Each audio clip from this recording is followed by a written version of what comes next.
Cheeseheads. Get on your feet. It's Curd and Long. Hosted by Sparky Fifer and Ryan Horvath. Welcome in another edition of Curd and Long. See Sparky Fifer here once again today, 1250 amthefan.com. Ryan Horvath off doing other daytime shows on the BetQL radio network instead of his normal evening show, and he's going to be out in Vegas next week, so we won't have Ryan Horvath for a while. Joining us today, special guest co-host, my guy Pete Dougherty from the Green Bay Press-Gazette. Follow him on Twitter at Pete Dougherty. Pete, thanks for coming on, man. Appreciate it. Oh, thanks for having me, Sparky. Okay, so I want to dive into something that you may not be expecting me to dive into, but it's on my mind, so I kind of want to talk about it, and I picked you to talk to it about. I want to go back in time a little bit to McCarthy and Ted and Murphy. And we had silos, and we had to break the silos down, so we were going to have this new way of being. And then Murphy decided to be power hungry and say, okay, everybody's going to report to me. Russ Ball, you're coming to me. Goody, you're coming to me. LaFleur, you're coming to me. And we separated everybody out. Looking at it now that we've kind of seen it, do we like the structure? I have questions about the structure myself, but do you like the structure of how this whole thing has played out since they've made these changes? I still prefer you make a GM the czar of the football side of the team, and he hires the coach. And if you don't, and he makes all those decisions, and if the administration doesn't like the way things are going, you make a change at general manager and let the next general manager do the same thing. That way you have a football person in charge and you have a real straight line for authority.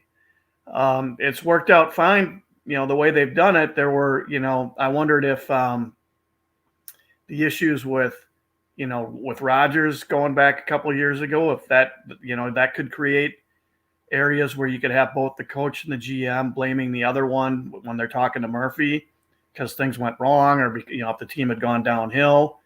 But that hasn't happened. They've done well, so you can't argue with it. Look, from what I understand, from everybody that I've talked to over there, Murphy views his role more as a facilitator of communication, and it's Gutekunst is making the personnel calls, and LaFleur's making the coaching decisions. So I think Gutekunst has a lot of the powers that previous GMs have had, but the final call still is Murphy's. But it sounds to me like he views his role more as a communication facilitator than anything else. All right, let's talk about the roles as you just put it. I personally myself have issue if it is true as they say it is, and I don't think I believe that it's as true black and white as they say it is, where, hey, Matt, if you want to bring Joe Barry back for 10, 12 years, have at it, man. Nobody's going to say no. You're in charge of your staff. Like, I find that absurd to me that the general manager of the football team essentially has no say over what his head coach's coaching staff looks like, especially the coordinators. Like, if you want to have say over your running backs coach, wide receivers coach, whatever, that's on you. But like the coordinators, and you're struggling defensively and so forth, but he's my boy, so I'm not going to make a change. I find it hard to believe that Brian Gutekunst, general manager, can't decide one way or the other that something needs to change to his head coach. Yeah, there's a couple ways that could go. I mean, contractually, LaFleur has say over the coaching staff. And going back to Ron Wolf, which is when I started covering, the coach had final say over the coaching staff. Now, the GM clearly has his opinions and can try to persuade. Push comes to shove, they can fire if let's say Gutekunst and Murphy just were adamant that he made the change, and LaFleur said, no, I'm not doing it. Well, Murphy could fire LaFleur, and so it would come down to LaFleur making that stand. What would he really go to the mat for that? So some of this is probably kind of semantics too. Yep. I don't. In this instance, I doubt that LaFleur needed somebody to tell him that he needed to make the change. But I don't know that to be the case. And so, yeah, even though it's contractually written that LaFleur has final say, the president can fire him for any reason. And if he wants to make a change at coordinator and LaFleur won't do it, then he could fire him for that reason.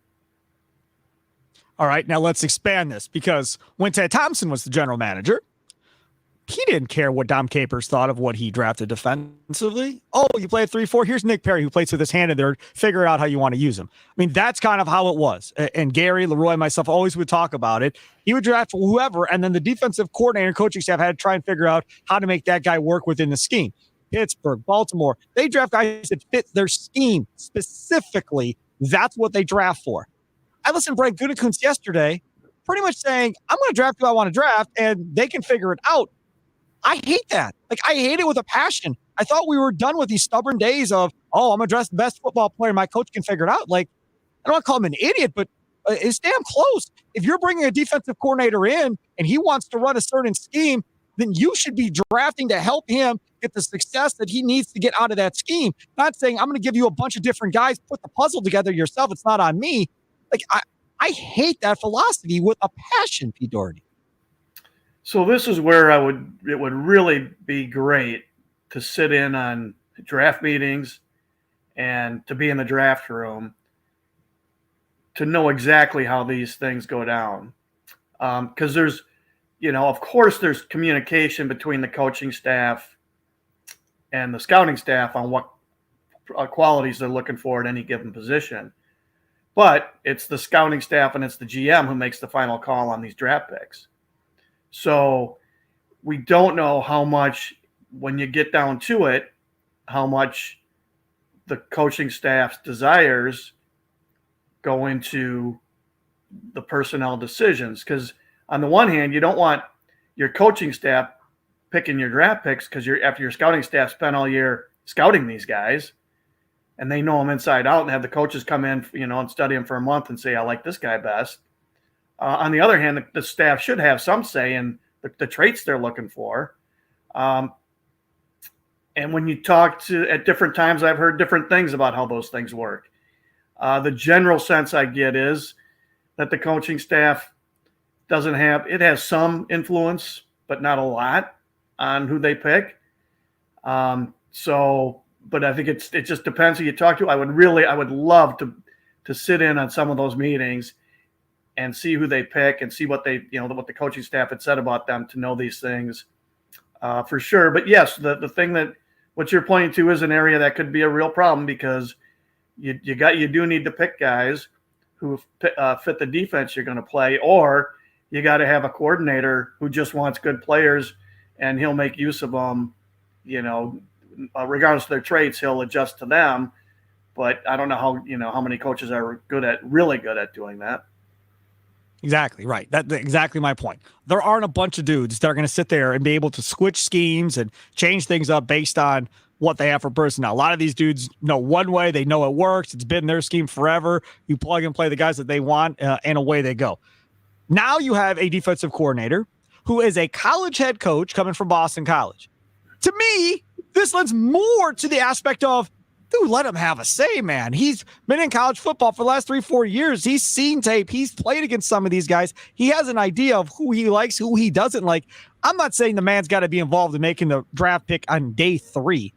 But what I am saying is, at least for rounds 1 and 2, maybe 3, and give him an idea of like, hey, these 3 or 4 guys are in our area. Here's some film on them to kind of go over here in the next couple of weeks. Tell us kind of in order, like, who would you like of the guys that we're kind of have circled that might be here in this area. Now, obviously, if on draft day somebody falls and you didn't have a chance to talk to your coach or whatever, then you got to make that decision. But I don't think it's that hard to say leading up to draft 3 weeks out, 4 weeks out, when your draft board is relatively set of these are guys that we're kind of looking at. Coach, tell us what you think, you and your guys, and kind of put them in order for us. Is it that out of the realm of possibility to ask guys to do that?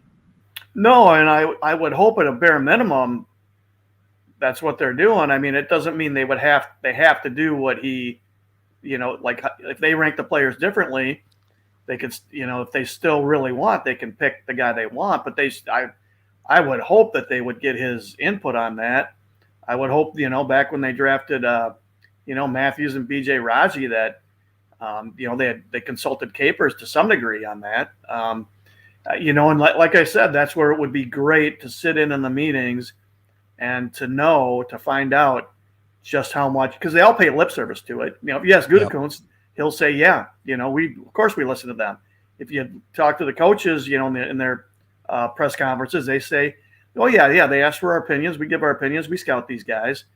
But it's unless you're in the room, you don't know how much influence they actually have. Why do you think Jim Leonhard wasn't involved in the process this time? After being involved in the process the last time, going all the way down to the end, he doesn't take the job, whatever happens. Joe Barry gets the job. He thinks he's the guy at Wisconsin. Guy at Wisconsin gets fired. He doesn't, like the situation, so he leaves for Illinois to be a consultant. As far as I know, he's still in Madison, so he's still close. He hasn't gone anywhere. Still doesn't have a new gig. Why wouldn't you go back there if you liked him the last time? So the one possibility, this could cut either way. It could be, a lot of times when these teams and when a head coach goes to a guy and says, hey, we want you as our coordinator, and the guy says no. After you interview him, you'd like, well, if he doesn't want to, if we weren't good enough for him then, we don't want him now. If he doesn't want to be here, we don't want him. And they could take it personally. They could, for whatever reason, just say, no, we're done with this guy. The other way would be, hey, I totally understand why he didn't take it. I get it. His circumstances have changed. We liked him then. So why not like him now? So I don't know if we don't know if LaFleur, I have not heard, I know some people who know Leonhard, and as far as they know, Leonhard did not interview for this job this time around and was not contacted. It certainly wasn't reported anywhere. So who knows? Maybe they'll, because I think he spent last season as a special assistant with Illinois, right? Yeah, correct. Consulting or whatever it was. Yeah. So he was just down there for 5 days in the week, and then for the weekend he'd come back to Madison, from what I understand. Who knows? Maybe they'll hire him to be their DB coach. Yeah, I don't understand how he's not a D coordinator somewhere, wherever, Division I, or I don't think they want to move, and I think that's why he's not anywhere else in the country, because they don't want to leave Madison. And that's my thing with the Packer job, is he wouldn't have had to leave Madison. Not that far. I mean, they could have stayed there. He could have done his Packer job, and he wouldn't have had to be out on the recruiting trail, wasting time in the offseason doing that type of stuff. It's a perfect fit. Now, again, this is not a knock on the Boston College dude. I've been watching, film as much as everybody else, trying to figure out what this dude's all about and what to expect. So this guy may hit it out of the park. I'm just kind of surprised they never went back to the ball. All right, take a quick time. I'll come back. I want to talk more about that Brian Gutekunst press conference from on Thursday. Some of the other things he pointed at, including that safety position. We'll talk more with Pete Dougherty after this on the Kurt Along podcast. Downloading your Odyssey app, or if you download your favorite podcast app, check us out. It's live streaming on the Odyssey Sports YouTube page as well. Hey, it's Sparky Fifer, 1250 AM The Fan. Check out all the great interviews I got up over at 1250amthefan.com for the week. We do 3-4 interviews a week. Always fun to go check that out. Michael Lombardi, the former NFL GM, that'll be going up later today on Friday. Tim Muma will also be going up, talking about the latest Brewers trade. If you're interested in talking Brewers baseball, Corbin Burns being traded. Lots of good stuff over there. Plus, I talked to the Boston College beat writer as well. Talking about the new defensive coordinator for the Packers. That's up already, 1250amthefan.com, or on your Odyssey app. Pete Dougherty, special guest co-host today for Ryan Horvat. Follow him on Twitter at Pete Dougherty. Okay, so the press conference with Brian Gutekunst, lot covered. We'll get into some of it now. First, they talk about the safety room and what that looks like.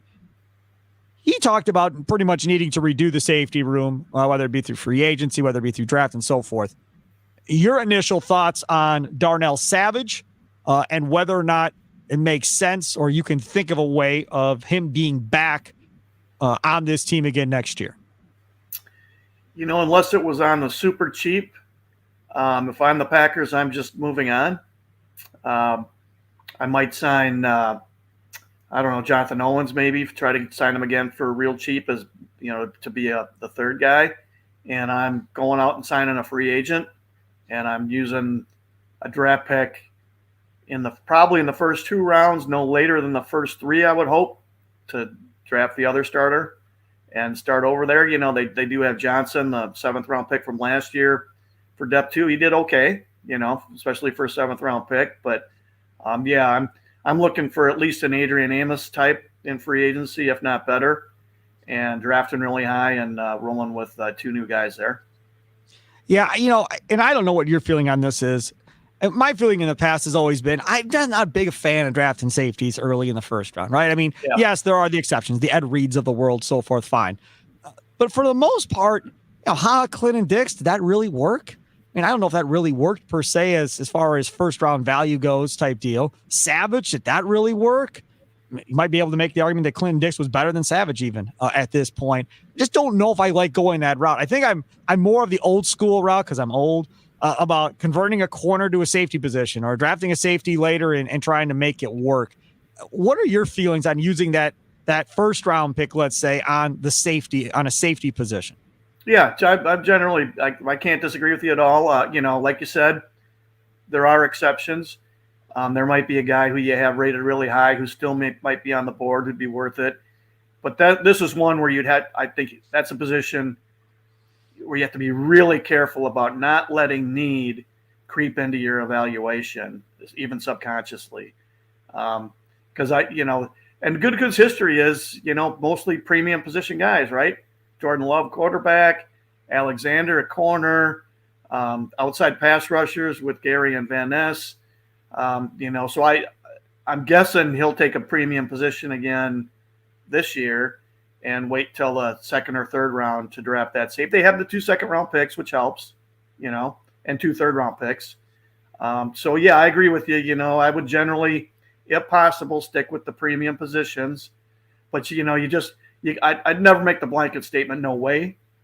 But you just got to be really careful. And I'm with you. I'd definitely prefer not to draft a safety in the first round. I think if you look at the first round, there's a chance, I'm not saying it's great, but I think there's a chance that you may have a good cornerback that might be sitting there looking at you when you go to make your selection. Now, there's also a chance they might all be gone. Who knows how this is going to play out? And if they're all gone, then there's going to be offensive tackle or two sitting there looking at you as well. That's another possibility. I think those are probably the 2 most legitimate options for the Packers, would be my guess, corner or offensive tackle, if they want to go that way. Goody was hinting at why we would move Zach Tom. He played really well. Why screw with him? Just leave him out there. So then you're talking about it's Rasheed Walker or whoever you draft maybe to replace Bakhtiari. Your thoughts on those 2 positions kind of going into this draft as far as, need most, I guess, going into this thing? Yeah, if I were going to handicap, just guessing what positions are most likely, I think I'd go corner first, tackle second. This might, I'm not ruling out at all edge rusher or pass rusher at any spot, especially with this. It sounded like this guy's probably leans more towards the 4-3. Van Ness and Gary, both of those guys, either of them could play inside, especially Van Ness. They could, especially on passing downs. And Preston Smith, I'm assuming he'll be back, but, this very likely would be the last year. And pass rushers, you cannot have enough good pass rushers. If you want to have good defense, if you want to play good defense, you need really good pass rushers. So I'm not ruling out, a front, anybody playing along the defensive front for the first round pick too. I'd be looking hard at those guys too. So handicapping, I'd probably go some kind of defensive front guy as the third position. And then you never know with any of the others, but those would be the most likely. Linebacker, Quay Walker, showing flashes. We'll see how this new guy decides to use Quay Walker. Campbell's done, I would think. McDuffie played for this dude at Boston College. Do you see a possibility that he actually gets the starting nod here, playing for his old coach next to Quay Walker, and they don't worry about linebacker as much as maybe we thought going into this thing? Yeah, I think that's actually maybe the most likely way it turns out. Maybe they'll take an inside guy in the second round and start him, but the guy did well enough where they're at least okay if they go that way. They still need to draft an even high an inside linebacker, but that guy wouldn't necessarily have to come in and start. I think they'd feel fine, with McDuffie starting, but that's a high attrition position. And, I think McDuffie this will be his 4th season coming up, right? I'm pretty sure.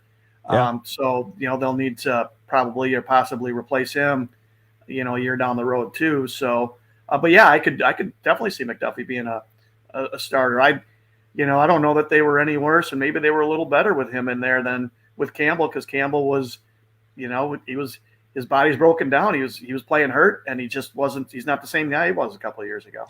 I thought even though McDuffie is smaller, I thought he played the run way better than Campbell did. He was just quicker getting through the gaps and meeting running backs in the hole.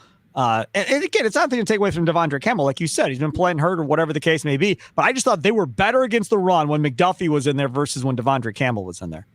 Yeah, I agree. It's funny. Last year, I just thought, man, McDuffie, he's just a little, he plays really hard and you like all that, but he's just too small. He gets engulfed by these blockers.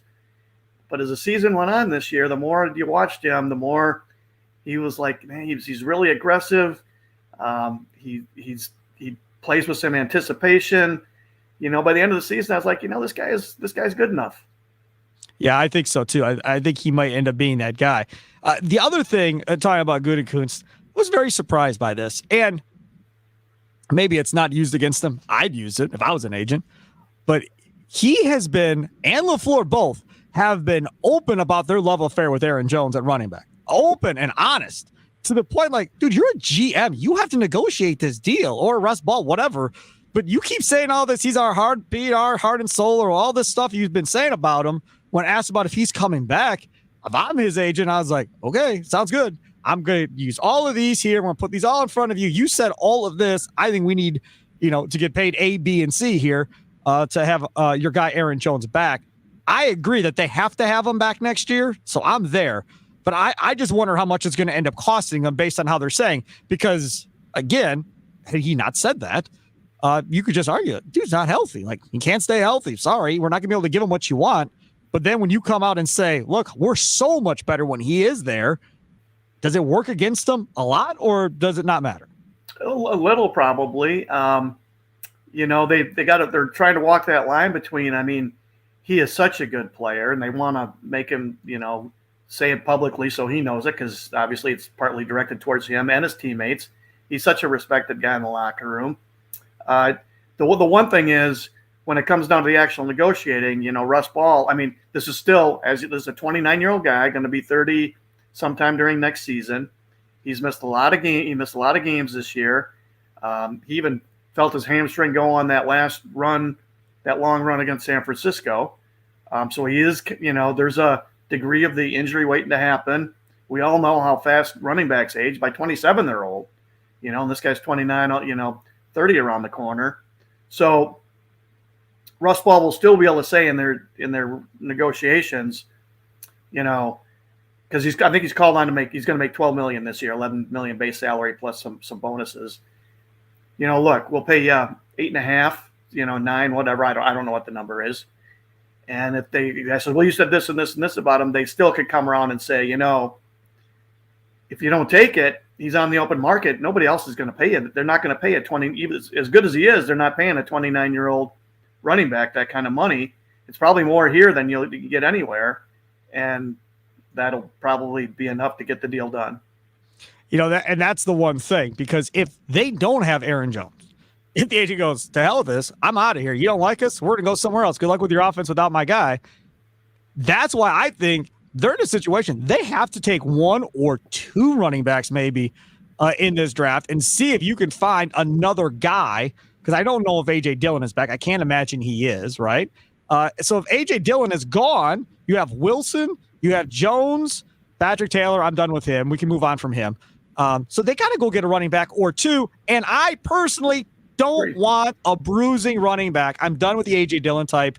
Give me guys that can hit the home run. Give me a guy that's a third down type scat back and return punts and has blazing speed and can catch the football. I'd rather have that than the bruising version of that. Pete Dougherty has been holding up three fingers to me on the Odyssey Sports YouTube page that I've been talking. Do you think they should take 3 running backs? I do. They got 11 picks. They did it the year they got Jones. That was 3 running backs, and he was the middle pick. They picked Williams in the 4th round. Oh, yeah. They picked Jones in the 5th, and I'm blanking on the 7th rounder. But they picked 3 of them, and Jones ended up being outstanding. Williams was okay, and the other guy ended up getting cut. You can't count on hitting on picks. You miss more than you hit. So I'm picking 3, hoping at least one hits pretty good, and really hoping one hit's really good and one hit's at least, pretty decent. So you got two guys right there. The attrition rate at that position is so high. Jones, he historically has been a 60% snap player. They've been doing that to keep him healthy, fresh for, in game and healthy at the end of the season. He's at his age and everything now. He's got to be less than a 50% player, 40, I don't know, somewhere in there. So they're going to have to be able to play. This is probably it for him. So they'll have to replace him next year. So yeah, I'm picking three of them. Let's talk about Jordan Love, because that came up in the Brian Gutekunst press conference as well. As far as, we got to get something done long term. We want to build around him. Okay. What type of money are we talking about for this dude? I can't see them paying him $50 million. I can't. I think it's going to be somewhere in the area of 43 to 45. That's my guess to how this looks. If you look at quarterbacks around the league, where they are, he's going to get more than Daniel Jones, because the Packers have no argument against that, because the Giants are idiots. So he's going to get more than 40. So now it's just a matter of how much more than 40 does he get. It's 1 year only. That's all he's got to kind of go off of. Yes, you made the playoffs. You were a game over 500. You had a horrible stretch during the season. Again, you don't want to say this to the guy, but that's kind of everything that goes into this. So I'll say 43 to 45. Where do you see this going? So I don't know how closely, you do all these different sports, and this is getting into minutia stuff that only if you're just neck deep in the beat. So like the new money, old money distinction. No, explain it to everybody listening. Go ahead. It's kind of hard, so I hope I don't just butcher it. But so he's got a year left on his deal, so he'll sign an extension. And what they'll be doing is it'll be a 5-year deal total, but they're only adding 4 years because he's already on a contract for 24. So they'll add 4 years onto that. And 5 years is the longest you can prorate. So it'll be a 4-year extension to the year he has left. So it'll be a 5-year deal. So the new money, I'm guessing, will average right around $50 million. So, but the new money distinction, it's semantics. It's an agent game to make them look like they're getting guys more money than they really are. The thing that'll be to look at with this deal is how much he averages over the first 3 years. So over 24, 25, and 26. That'll include a big signing bonus and the salaries for each of those years. My guess is the numbers that you just said are probably about what the first 3-year average will be. Whereas the new money average, which is, it's more just phony. It's there's a real phony element to it. That'll be the reported number. And that'll be the number that shows up when they show the highest paid quarterbacks. But the money the number that matters will be the first 3 years. And my guess is, that'll be around 130 mil or so, which would be right in 130, 135, which is right in line with the 43 million or whatever you thought would be the average. Okay, so let's talk about it from this perspective. The Packers are reverse of every other team that ever does this. Normally it's get the rookie quarterback, keep him on the small deal, and then go spend your money elsewhere and go win a Super Bowl, because once that quarterback money hits, you're screwed. Packers are reverse. Goody said, tell you what, Jordan Love, we're going to have to pay you if this works, but my offense is dirt cheap and are going to be dirt cheap for several years, so it's okay if I have to pay you early, because I'm not going to have to pay these guys for another 3 or 4 years, so we're good. I don't want to call it brilliant necessarily, but I mean, it's kind of going to work out really well for them before this is all said and done, I think, where they're going to be okay for these next 2 or 3 years cap-wise, because they're not going to have to pay these guys. Yeah. I hadn't thought of it in those terms, but you're right, because all those guys catching passes, the 2 tight ends and the 6 receivers, they're all first and second year guys. Even on the offensive line, they got young guys. Yeah, it's incredible. It's really cheap labor. So, so it is. I come across. I've gotten questions about people saying, well, it's stupid to draft the quarterback as early as they drafted Love, because as soon as he starts playing, you got to pay him, so you lose that whole advantage that you were talking about financially. But the harder part is finding the good quarterback and then giving him a chance to succeed. So I think you draft them early like they did. I think it's a really wise move. Doesn't mean it's going to work, but you do it. If you have a crack at a guy you really like, and they did it. And so it's the price of doing business, and they're going to have to pay him after 1 season. That's just the way it goes. You find a way to make do. And amongst other things, You hope he looks at a guy like Mahomes and he doesn't try to squeeze every dollar he can out of you. So you do have a little more money to work with, and you got to manage your cap well. And you're right. They walked into they set it up great where they've got these really, really good young receivers and tight ends, and they're going to have them for 2 more years, 3, some of them at a really low price. And that is a huge offset to the money that's going to have to go to their quarterback. One last question for Pete Dougherty, the Green Bay Press-Gazette. Follow him on Twitter at Pete Dougherty. Don't the guy to pay Matt LaFleur now? I mean, hasn't he shown that it's more than Aaron Rodgers, that he's the guy to keep that locker room together through the downturn, to have that offense looking unstoppable by the end of the year with people that just literally got into the National Football League or finally just starting in the National Football League? Don't they have to give this dude a new deal to show their confidence, like you're the man and you're going to be here with Jordan Love kind of going forward? Because the one thing I've noticed around football is when their play callers leave, these quarterbacks all of a sudden don't look the same. Josh Allen, Brian Dable leaves, all of a sudden Josh Allen doesn't look as good. Jalen Hurts, Steichen leaves to go to the Colts, all of a sudden he doesn't look as good anymore. You see it across football all the time. That's why I would never hire a defensive head coach, ever. Because if your offense goes, that coordinator is going to go be a head coach, and now that quarterback has to learn somebody else coming in. It's a horrible position to put your quarterback in. With LaFleur, if it's me, I make sure he's with Jordan Love for the foreseeable future. Yeah, there certainly seems to be a great chemistry there already. I think you're right. LaFleur has shown his bona fides. I mean, the improvement that quarterback showed from September to January, it was incredible. As you were saying that, I was thinking through. The only thing is they gave LaFleur an extension, and that might have been last offseason. So how long is the extension for? It was like 2 or 3 years. So he had like 4 years on his deal left. So I don't think it's going to happen this year, but especially with the coach and the GM, they never let those guys, if they like them, they don't let them get into the last year of their contract. So it is something they're going to have to revisit either a year from now or 2 years from now, and he'll get a big raise. But he did get an extension. It was pretty recent, and I think I can't remember now if it was last offseason or the one before. I think it was last offseason, though. I lied. I have one more. Mark Murphy. How much longer does he run the show here? And is Ed Policy the natural guy to replace him? So Murphy has mandatory retirement a year from July. So to get him through the draft. Yeah, so this will be his last season, his last full season. And yeah, it sure looks like Ed Policy is the guy. Good. At that point, it's not Murphy's call, it's the executive committee's call. And you never know what they might do and what kind of search they might want to do. But everything has been set up to train Policy for this, he goes to all the meetings. The whole Titletown thing, he ran that whole thing. He worked for I think it was NFL Europe way back when. I think he did some work. He's worked in the league office. He goes to the meetings, the league meetings. He's there with Murphy. So he knows all the movers and shakers in the league. He knows the lay of the land here. He's been here. I'd have to look it up, but he's been here. I mean, it's bare minimum 5 years. I'm pretty sure it's closer to 10 probably.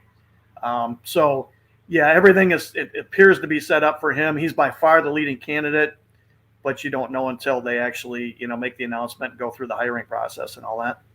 Congratulations to Leroy Butler. No, I'm just joking. He is on the executive committee, though. Yeah, no, he's on the board of directors. The board, yeah. The board, yeah. He is Pete Dougherty. Follow him on Twitter at Pete Dougherty. Again, check out all of his great work over the Green Bay Press-Gazette. I'm C. Sparky Fifer. You can follow me at Sparky Radio. Thanks so much for tuning in. Talk to you next time.